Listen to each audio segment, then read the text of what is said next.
Tahukah Anda? Kerajaan Romawi adalah sebuah pemerintahan monarki di kota Roma dan wilayah kekuasaannya. Tidak banyak yang diketahui mengenai sejarah kerajaan Romawi, karena tidak ada sumber yang tertulis yang berasal dari zaman tersebut, akan tetapi kerajaan Romawi terkenal sebagai kerajaan dengan hukuman paling sadis di masa itu. Kerajaan Romawi tidak segan-segan untuk memberikan hukuman sadis kepada rakyatnya yang melanggar aturan kerajaan. Dan berikut ini, mari kita simak 5 hukuman paling sadis kerajaan Romawi. Tapi sebelum lanjut ke videonya, berhubung ini channel baru, bagi kalian yang telah berkunjung ke channel ini, saya ingatkan, dukung channel ini dengan cara klik tombol subscribe yang ada di bawah. Oke, tanpa berlama-lama lagi, mari kita nonton videonya.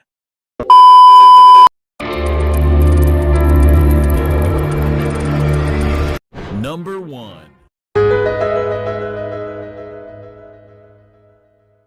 Sekitar abad ke-6 Masehi, Santo Gregorius menyaksikan hukuman ini dengan mata kepalanya sendiri. Ia menyaksikan di kota Helipolis, yang saat itu berada di bawah pemerintah kerajaan Romawi. Dalam catatannya, menyebutkan kalau perawan di sana akan disiksa dengan metode damnatio ad bestias. Pertama-tama, para perawan ini akan diberikan kepada gladiator. Setelah keperawanan mereka diambil, mereka akan ditelanjangi di depan umum. Tidak sampai di situ, perut mereka akan diiris, isinya akan dikeluarkan, lalu dijahit kembali. Setelahnya mereka akan dilempar ke babi liar, yang nantinya akan mengoyak-ngoyak tubuh mereka. Number 2. Domitianus adalah seorang kaisar yang kejam. Tepat pada masa pemerintahannya, agama Kristen mulai berkembang di Kekaisaran Romawi. Ia pun mulai mempersekusi mereka, dan akan menyiksa mereka dengan cara yang paling mengerikan. Metodenya yang paling mengerikan adalah dengan mengolesi tubuh korbannya dengan madu dan susu. Setelahnya, mereka dipaku ke dalam tong dan dipaksa untuk menyantap makanan yang mengandung parasit. Parasit itu akan menggerogoti tubuh korban dari dalam dan memulai proses pembusukan secara perlahan. Selama kurang lebih 2 minggu, mereka akan meninggal dan menjadi martir bagi perkembangan agama Kristen di Romawi. Number 3.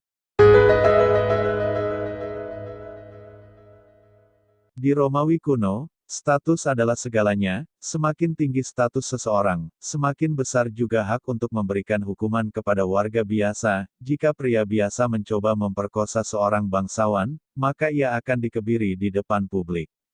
Namun, ada siksaan lain yang lebih mengerikan dari kebiri publik. Seperti yang diketahui, Tiberius adalah salah satu kaisar yang paling ditakuti dan dibenci dalam sejarah Romawi. Dia sendiri dikenal sebagai kaisar yang suka memberikan siksaan yang keji. Salah satunya adalah dengan mengikat penis korbannya. Tiberius sering mengajak musuhnya untuk minum anggur bersamanya. Saat korbannya sudah mabuk, dia akan mengikat penis mereka, sehingga mereka tidak akan bisa buang air kecil sampai mati. Number 4. Kaisar Nero dikenal sering mengubur orang hidup-hidup. Dia sering memberikan hukuman ini kepada perawan Vesta yang melanggar sumpah kesucian mereka. Namun menurut sejarawan Romawi, Suetonius, Nero pernah memperkosa salah satu pendeta wanita yang bernama Rubria.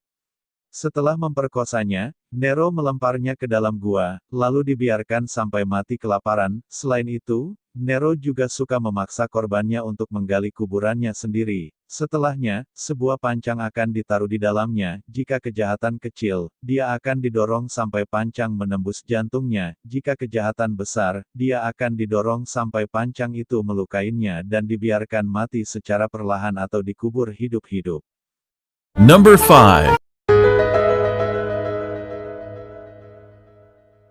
Bangsa Romawi kuno sangat menyukai penyaliban, bahkan, metode ini pernah menjadi hukuman favorit yang digunakan untuk menyiksa dan membunuh para budak. Perlu diingat kalau proses penyaliban tidak selalu memaku korban di kayu salib. Terkadang, korban akan ditelanjangi dan diikat ke salib, kemudian dicambuk sampai mati. Jika korban masih hidup setelah menerima banyak cambukan, barulah mereka memaku tangannya ke kayu salib. Dia perlu mungkin akan ditinggalkan untuk mati perlahan. Seringkali, paha mereka akan patah karena tidak kuat untuk menahan berat badannya sendiri. Dalam beberapa kasus, korban akan disalib secara terbalik. Orang-orang yang hidup di zaman modern mungkin menganggap hukuman mati, dengan menggunakan kursi listrik, guillotine, atau tambakan adalah metode yang kejam. Namun di masa lampau, tepatnya pada masa Romawi, beberapa metode yang lebih kejam dari itu semua pernah menjadi hukuman yang biasa diberikan kepada para terdakwa.